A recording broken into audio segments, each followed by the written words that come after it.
Yeah, great, Marcia. How are you? I haven't seen you for a while. No, indeed. I'm very well. Thank you, Jeremy, and thank you for having me on. No. Pleasure. It's a great pleasure, a great honour to have you here. One of the great investigative journalists of our city, probably the country, and of course all of the current affairs programs that you produced. Yes. Unfortunately, the health and welfare of current affairs programs is diminished significantly. Why did that happen? Oh, look, apart from the financial side of things, in terms of the legal issues, and just the cost of running these programs, there's just been so much streaming competition that the audiences have gone elsewhere, but also the advertising dollar's gone elsewhere as well, which has been true for all of the media platforms. Yeah, but maybe the talent has gone elsewhere as well, because when you think of the work that you guys would put in on a story, and it would break, and it would be front page. Well, that's true, but quite frankly, I think the interest of the public has changed. And probably the demographic of the public's changed. The people of our generation, we'd get our teeth into a story and we'd follow it through and we'd take an interest. But we live in a society where, anything longer than about, 30 seconds is starting to get boring. And it's hard to cut through. I mean, clearly things that there's been a resurgence or a resurgence in interest in true crime. But, if you don't produce it in a way that the audience, wants to digest it, then, it's a hard sell. And from a, it's okay to produce these things as a drama series or a sort of reenactments and so on. But to do that on a nightly basis as a current affairs program or even a weekly basis, it's very, very difficult. Yeah. Is this true all over the world? Well, I think I think it is. I think the same financial dynamics are happening everywhere. The cost, when you think about it, Jeremy, and we used to take this absolutely as, a law of nature, is that in the morning, someone would drive past and throw a rolled up piece of newspaper over your front fence. And when you think about it, I mean, what a cumbersome way, what an expensive way of communicating with people.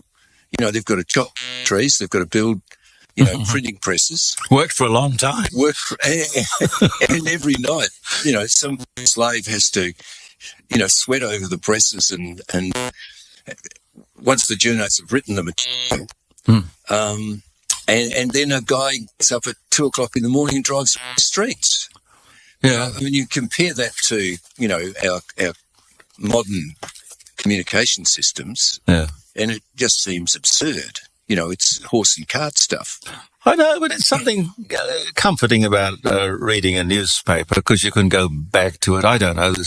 It's probably what you get used to, but the whole generation changes. It reminds me of that song about rock and roll. I gave you all the best years of my life, and the song about the man who he was there and his music was great and they loved him. And he was so involved, he didn't notice that the world was changing, moving on. Yeah. Moving on. But isn't that just the way of things? And I think the pace of that movement is accelerated. And that's what makes living in the current age both, frankly, bewildering. Yeah. But maybe it's a question of picking the next big thing before you are reacting to it. You're actually there on top of it. Oh, I think that's true of any area of life, whether it's communications or fashion or music or whatever. I mean, if you can see into the future, or at least you've got a feeling about, or a vision. Yes. Because, the most valuable thing in life is good ideas. In the context of what we're talking about, good ideas and creativity, and those people who can, see the wave coming. I mean, I was talking to a guy yesterday who's actually a biological scientist, and he was talking about a new way of making vaccines. And he said because the pharmaceutical industry, and there are parallels with the motor car vehicle industry, the steel industry, the whatever, media industry, is dominated by 4 or 5, big pharma. And they have old techniques, and they have old sort of methods, and they have a huge investment in this laboratory infrastructure. Mm-hmm. But there are modern techniques which could cut straight through that, speed up the production of vaccines, and render all of that obsolete. And that's just an area you don't think of normally, but it's not dissimilar to what we're talking about in terms of media or communications. Yeah. Seems to me that you look back through history, you find that the various innovations, the breakthroughs, things like that, come as a sidebar, comes as a side benefit. They were looking for something to do such and such. And out of that experiment, or out of that pursuit, a couple of other things pop. Very often that's the case, genius by accident.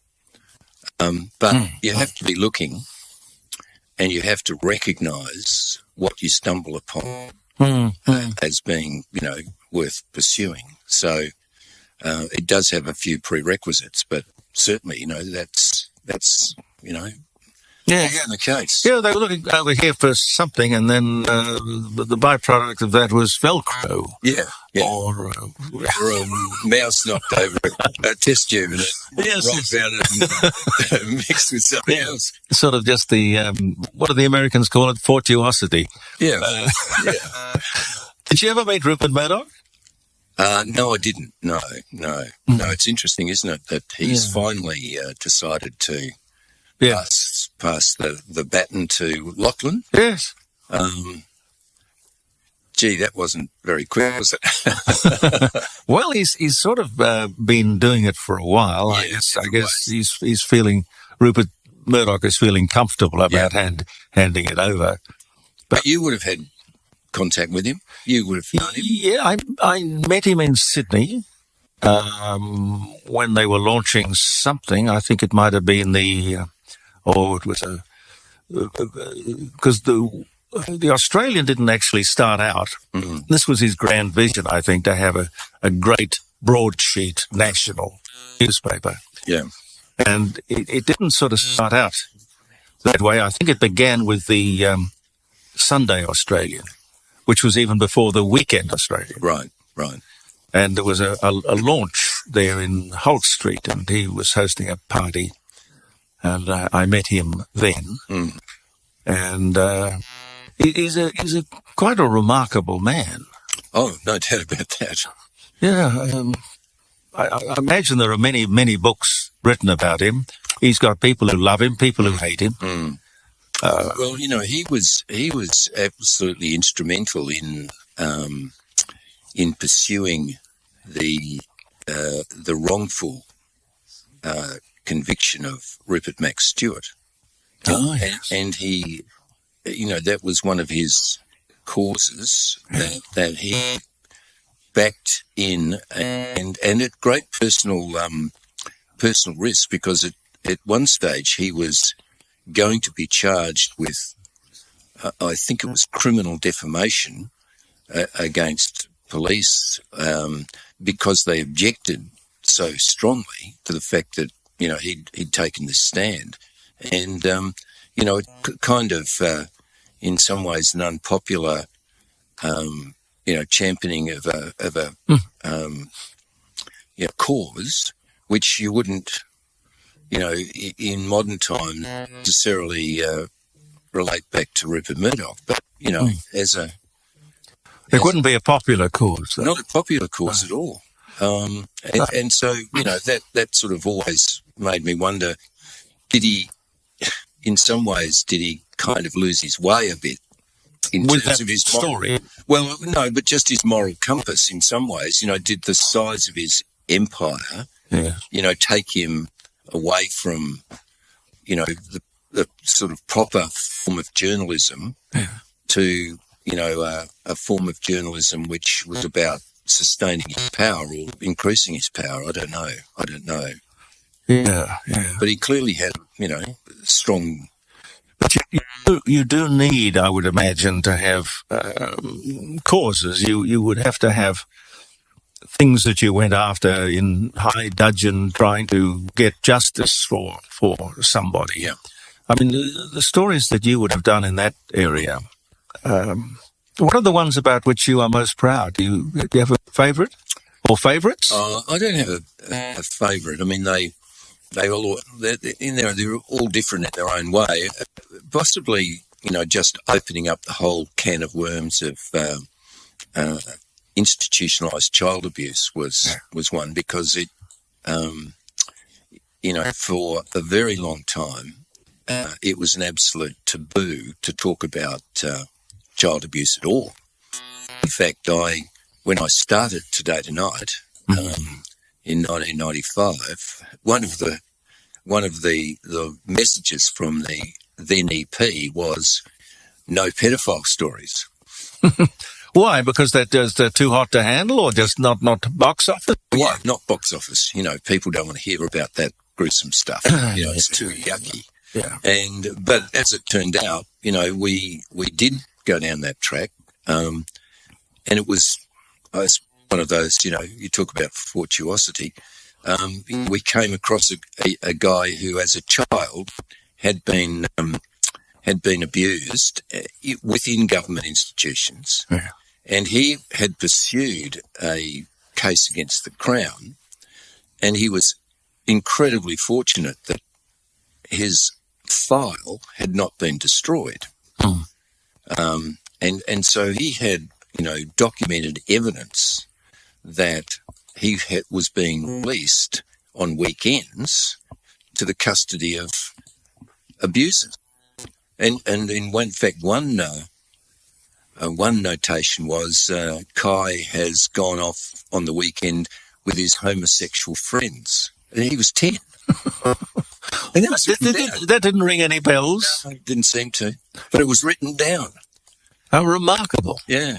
So when we came across that and he came to us, we went, this is extraordinary, and this must be the tip of an iceberg. Yeah. And, there'd been people quietly kind of shouting in the background, but nobody wanted to talk to them. And effectively what we discovered is that in South Australia, and this may, relate to other places, but in South Australia, there was a law. Prior to 1983, there was a statute of limitations, 3 years, on sexual abuse. So as long as you got away with it for 3 years, you were home free. God. And when they repealed that law in 85, they basically said, but we'll let all the previous cases remain under the old law. So anything past 85, there was no limitation. Yeah.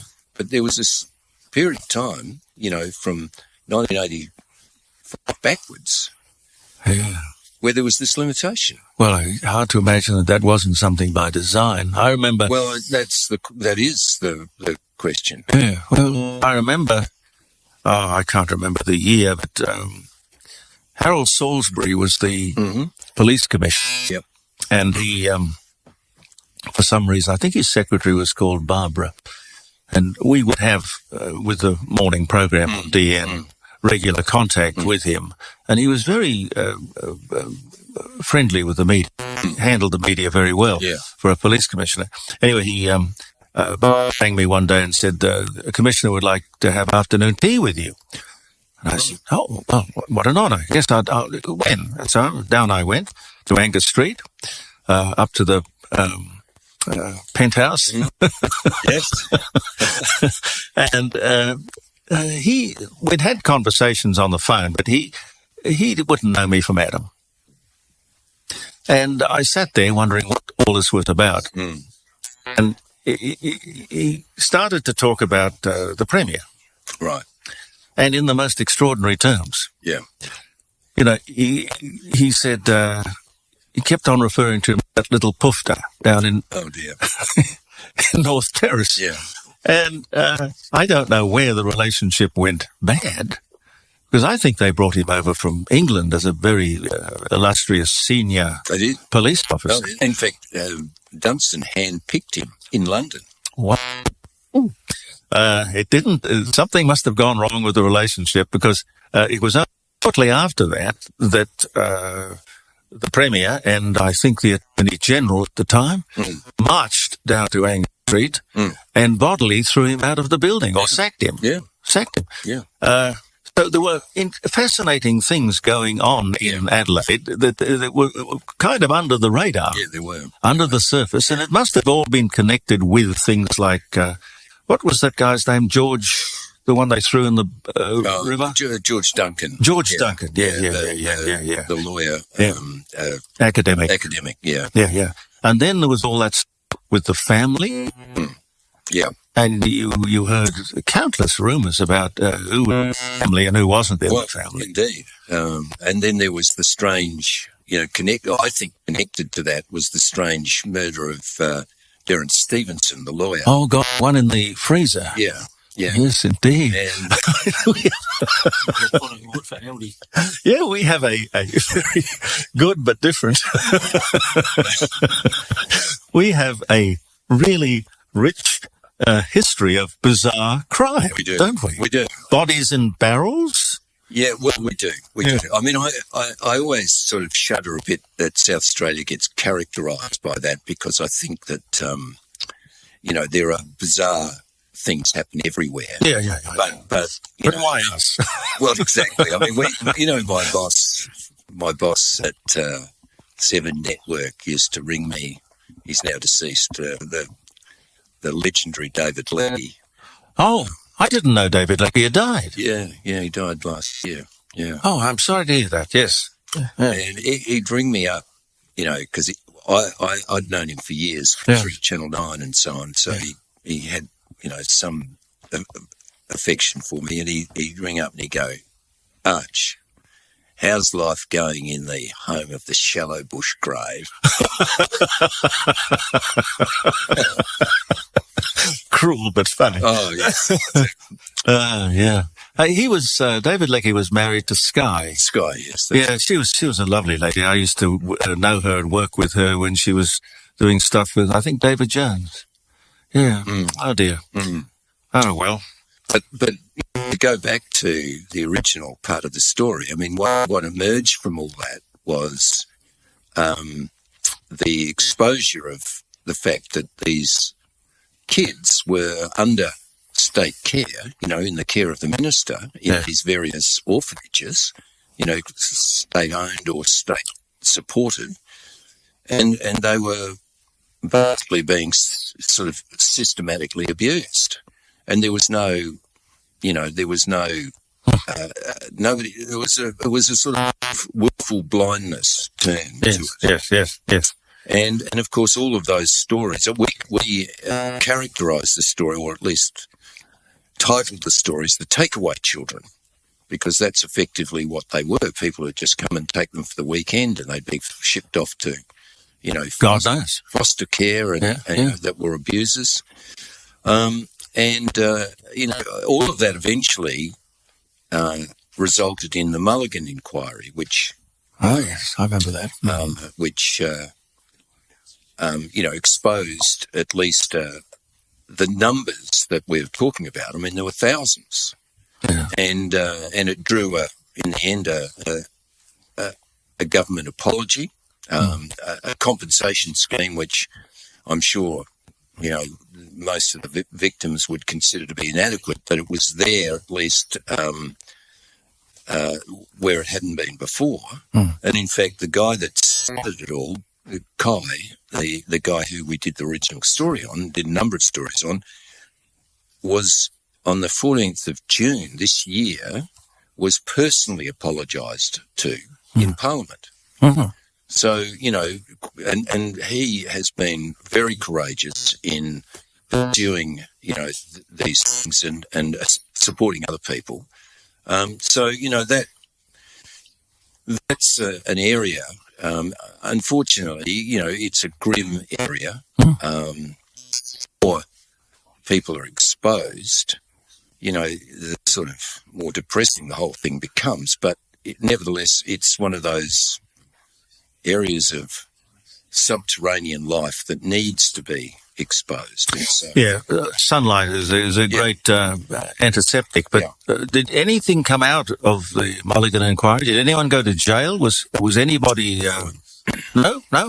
So what's the difference between an inquiry and a cover-up? Well, that's not entirely true. No, I think that running currently with the Mulligan inquiry were criminal investigations, and quite a lot of people have actually gone to jail. I'm not sure whether it's directly as a result of evidence adduced in the inquiry, but certainly, the police have been very active. And in fact, Kai's abuser, who was, and you'll know this name, I think, Rick Marshall. Oh, yes, because he was involved in detainment. Yeah, was he not? Yeah. I mean, he was the primary abuser of Kai. He went to jail. Right. And I think he's passed away now. But so there has been results, and the police are much more proactive, these days on that sort of stuff, and have special squads and us, properly trained. So there's been great sort of, advancements, even if, as I say, even though it's an area of life that, is rather depressing and grim. Yes. It needed the scab ripped off it, and I'm pleased that we were able to play a role in, ventilating some of that. Yeah, well, we missed that part that you played. I think that state current affairs program, because I think if you look at the whole national scene, they'd just as soon ignore South Australia and Adelaide. Well, that's true, and it's very difficult, there is what I sort of call a South Australian syndrome, which is more inflicted on us by the sort of narcissism of the bigger cities. Oh, yes. And the self-importance of Sydney and Melbourne. So some of our, good works didn't get the kind of national exposure they should have. No. I can remember when we weren't a branch office, when we were the, what were we? The Athens of the South. That's right. Yes. And, we were talking about Rupert Murdoch. News Limited was head office. Absolutely. Here in Adelaide. Yeah. And these days, it's, I heard them overnight talking about it being headquartered in New York. It's actually Delaware, I think. Is it? Yeah. Texas. Yeah. Delaware with 35,000 people, and I think it's 650 million offices. Yeah. Yes, that would be. I think you were going to ask me about the Peter Liddy. Oh, yeah. Well, we were talking about sort of the underbelly of Adelaide and some of the stuff about which most of us would certainly, for our city and state's sake, not be very proud of. But the Peter Liddy story, you were very involved in that. I mean, you must be a little bit like a dog with a bone when you get hold of a story. You just keep going until you've got it. Well, you get a feeling with certain stories. You get a feeling that there is something there, and that it's just a matter of turning the right key if you persist. Yeah. Did you ever have trouble with management where they would say, "That's too hot. Don't go there"? No, I didn't. I never had that problem. They were very supportive, both locally and nationally, of investigations. The only time they got a little nervous was where there were legal ramifications that came from these things, which in effect are inevitable. And I remember Peter Meakin, who was the sort of doyen of producers of current affairs and television programs, said to me once that that legally, I'm unsustainable. Yes, he was an interesting fellow. He used to be my boss at Channel 10. Oh, was he? Yeah, he's still going. He's back at Channel 10. Oh, yeah. Well, I think they need him. Yeah, I think they do. But he'll die on the job. I think he's passionate. But anyway, the Liddy thing was really due to my connections through the life-saving movement, and so I was able to contact the young guy who originally blew the whistle on Liddy. And at that time, we're talking, this during the 90s, the police were not interested. They didn't have an abuse sort of section. They didn't have the means or really the interest in pursuing it. And Liddy was a magistrate, he was one of the untouchables, if you like. Yeah. And so this young guy was basically cast adrift. In fact, he believes he was actually assaulted by police at some stage, who had been instructed by Liddy to shut this guy down. But I mean, Liddy became undone when he bribed or attempted to bribe one of his victims. And that was when it elevated from allegations to, serious evidence that there was something to hide here. But people would have known about all of this. There would have been a cover-up, would there not? The people knew for years. Well, yes, absolutely. They knew about it. Yeah. Because all of that began when he was a lifesaver teaching kids. Yeah, well, it happened right the way through from the 70s and 80s when he was in football clubs as a sort of coach and support. Yes. He was in the life-saving movement. He went to, as these people do, to where they're young, vulnerable kids, and particularly kids from broken homes, because they're looking for a father figure, and they are the ones that are easiest to target, and that's very often where his targets were. Wouldn't you think, though, that there would be all the warning signs with very experienced police and other social workers who would recognise the scenario for what it is and do something about it? Well, the other thing that protected Liddy was that he was the chairman of the police disciplinary tribunal. So as a magistrate, he had that position, and of course he knew where all the bodies were buried in terms of police officers who misbehaved. Yes. And so in a sense, if you started investigating him, you did so at your peril. Do you think there is a family? Do you think here in South Australia there is and still is a network of these people? Oh, I think, there's no doubt that there's networks, because that's how these systems operate. They work as networks, whether it's passing child porn or grooming kids and passing them around. the family is an interesting concept because it suggests a sort of hardcore group that were involved in all of these things. Yes. I think it was something of a looser kind of group that passed through each other's company, and there might have been a hardcore centre. Yeah. And I don't know, how many would be involved in that, but certainly the kind of crimes that were committed could not have been committed by one person on their own. Clearly Bevan Spencer von Einem didn't on his own do these things. And he's still in jail, isn't he? He is still in jail. But never talked. No, he's never. Did Liddy ever talk? No, denied it. Still would deny it. He's still in jail. He wouldn't be having a good time, I wouldn't think, in jail. Very, very difficult, given his,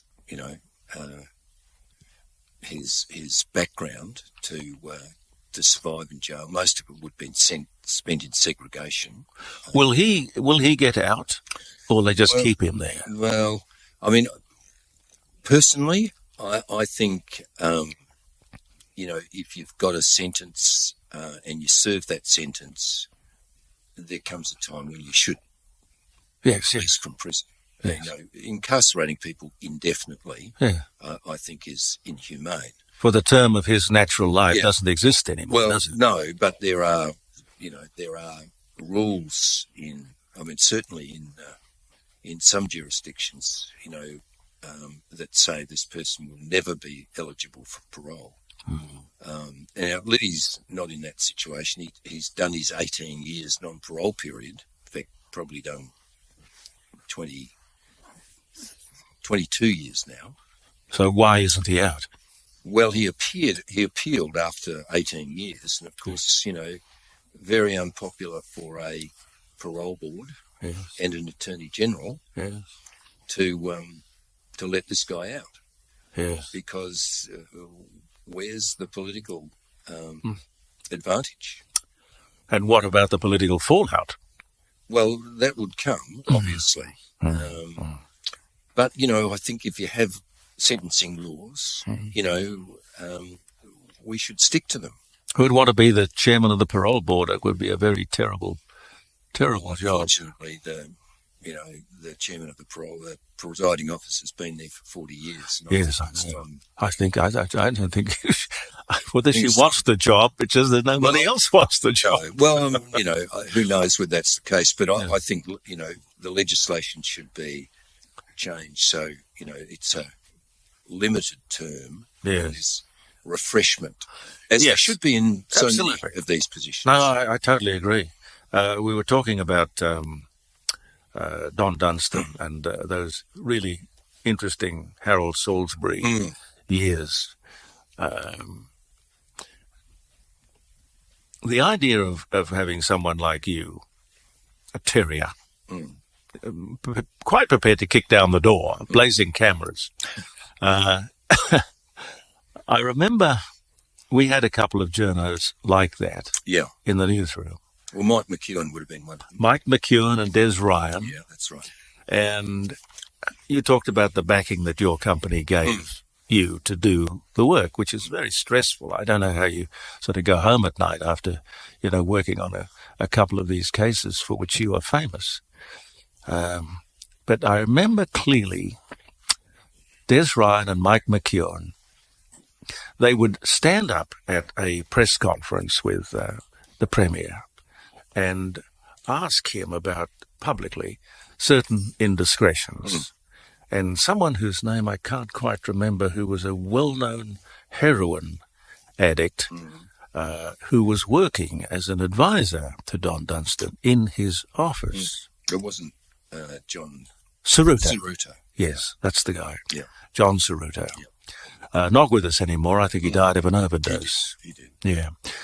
Well, instead of the management backing Des Ryan and Mike McEwen, I remember Paul Linkson said to them both, and quite publicly with everyone in the station, you will stop harassing the Premier.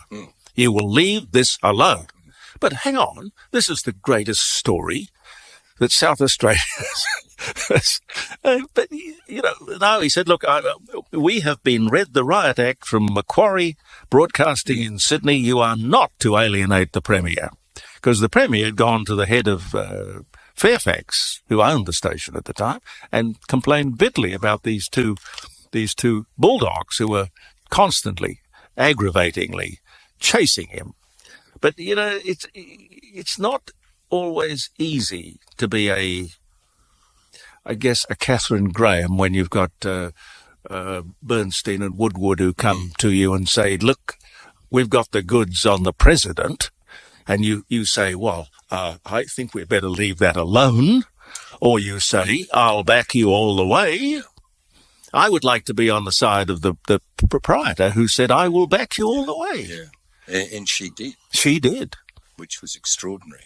And a remarkable woman. I had the honour of talking to her. Oh, did you really? Yeah. And she had come to that job because her husband was the head of the Washington Post. And he killed himself for, I don't know what reason it was. Yeah. And it was thrust upon her. She was not a journalist. She knew nothing about running a newspaper, but she took to it, whereas a lesser person would have probably sold it or hired somebody to do it. No, she did it herself. Remarkable woman. There's a great movie about that. For the life of me, I can't remember the name. I think Michael Keaton was in it. Was it the Bernstein Woodward story, or was it? Yes. Yeah. But yes, she was very courageous. What would you be doing today if you were running a current affairs program? Well, I'd be looking into the ICAC material. Yeah. Each state seems to have one. We've got a federal one now. They all seem to be a little bit different. Well, they do. The presence of an ICAC, I think, is good in the sense that they are a discouragement to, public service corruption. But I think what happens is you invest these organisations with enormous powers, which, in extreme cases are required. Mm-hmm. But when you give people power, there is a great temptation to use it. How should it be? You wouldn't want it to be a star chamber. Well, that's the problem, and I don't think there's any clear solution to the problem of investigating people in private to protect their, their reputations. They don't want to cause needless damage if there's no, as it turns out, evidence that they've done anything wrong. But what happens with those Star Chamber investigations is the concept of natural justice is at risk. Do these people get represented properly? Do they get a chance to present their side of the story? And because it's behind closed doors, we just don't know. The alternative is to have public hearings as they've had in New South Wales. And while there's transparency, people are very often put to the torch in the investigative process when in the end it's discovered they haven't done anything wrong. So I'm not sure what the balance is in that, that divide. Yeah. They've knocked off a few premiers in New South Wales, but the last one, Gladys Berejiklian, and I found that was just absolutely shocking. It was announced that she was being investigated. She resigned from being premier, and I think it was probably 2 years before they came back and said, we find you guilty of corruption, but you won't be charged because there's not enough evidence. There's enough evidence to ruin your life, but not enough to say that you've done anything wrong. Well, that is, very peculiar. And grossly unfair. Yeah, I think so. I think so. Or as Des Ryan said, grossly... No, because actually the Premier used to use it. It's grossly improper. Correct. Yes, correct. But, yeah, look, I mean, you know, she was naive in her relationships. She got hooked up with a serial scoundrel. Yes. And, you know, I suppose you could say, well, we expect a Premier not to be so naive, but... Yeah. Well, there was that song, you know, called What I Did for Love. Exactly. I mean, matters of the heart are, you know, are different. And, I mean, I think she was a very decent Premier. I think she was too. And a decent person. Yeah. But, you know, it's all about proportionality. You know, does the crime justify the punishment? Does the suggestion of corruption justify the means to uncover it? And what we've seen in South Australia is, I think, an overuse of the powers, and in a number of cases, the actual breaking of laws in the investigation process. Now, when you've got a anti-corruption body who itself is acting unlawful in the pursuit of its goal, I think, you know, you've got a serious problem. Yeah. And that's what's been the case in South Australia. Got any books coming out? Anything? Well, I've got one sitting on the shelf waiting for a High Court decision, which is the story of Derek Bromley, who's been in jail now. He's in his 40th year in prison, and has partly through the work we did on the Keough case and the changing of the law in that case, managed to get an appeal before the High Court. So that was held in May of this year. Yeah. I went to Canberra and sat through the High Court appeal, and we're sitting waiting for the result. And I've got the book ready to launch, but I don't have the last chapter. It's being written by 5 judges. Yeah. The Keough case was interesting, wasn't it? I mean, how do you think she died? I think it was, it was an accident. I think she slipped and fell, possibly fainted. I don't know that. I mean, I hate being put in a position where I've got to make a black and white statement about it. Well, you can't. You weren't there. I wasn't there. No. But Henry Keough, I think they put him away. How long was he away for? He served 20 years. 20 years, and they gave him, I think, $2 million or $3 million compensation. 2.5, yeah. 2.5. Yeah. Well, you know, I mean, he was jailed at the sort of prime of his life in terms of his career. Yes. It caused enormous pain to his family and friends. Yeah. Why did they think he did it? What was the motive for it? Well, the motive was financial. He had a whole lot of insurance policies. So he was an insurance... that's not a good look. No, it's not a good look. And you know, there was sufficient circumstantial evidence to investigate. But it became, I think, you know, tunnel vision. Yeah. And of course, you know, the notorious forensic pathologist, Dr. Manock, who was unqualified. How did he get away with that for years and years and years? 30 years. 30 years, God. See, that's another sort of indication of what has been, I think, the real issue with South Australia, and that it has been the willful blindness of cases like that we just do not want to know because it is too embarrassing. Too many people have hitched their wagon to that, you know, that horse, and we're not going to shoot it. Well, just hide it in plain vision, hide it in plain sight. No one will look. Indeed, and that's what's happened. But you know, that's a bleak history because, I mean, he did 10,000 autopsies. Yeah, and even the people who employed him had said on oath in the Supreme Court we've employed a man who's not qualified to certify cause of death. And he'd been doing it for 40 years. 30 years. 30 years. Good God. So, you know. Let me know when the book comes out. Yes, I will. Most certainly. Thank you very much for coming in. My pleasure. Sorry about that break in the middle. Technical things do happen at the dining room table. That's, you know, the authenticity of it.